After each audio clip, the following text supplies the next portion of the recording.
Here's how to create a Pinterest business account.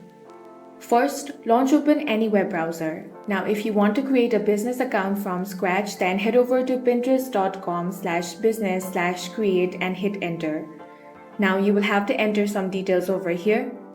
Start by entering your email address, then create a password. Make sure to create a strong one. After that, enter your date of birth. Now click on the Create Account option to create a new business account.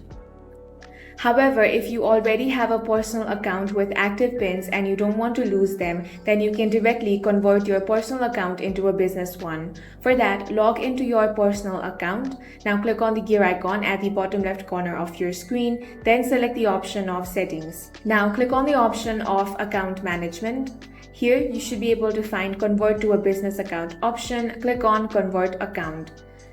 Now, scroll down to Upgrade option over here. Click on that. Here you will have to describe your business. Select your option from here, then click on Next. Now you need to include some details about your business, such as your business name, country/region, and if you have a website, enter that here, then click on Next. Now enter your business goal and the focus of your brand. After that, click on the Done option. With this, your new business account will be created. If you found this video useful, make sure to hit the like button and subscribe for more videos like this.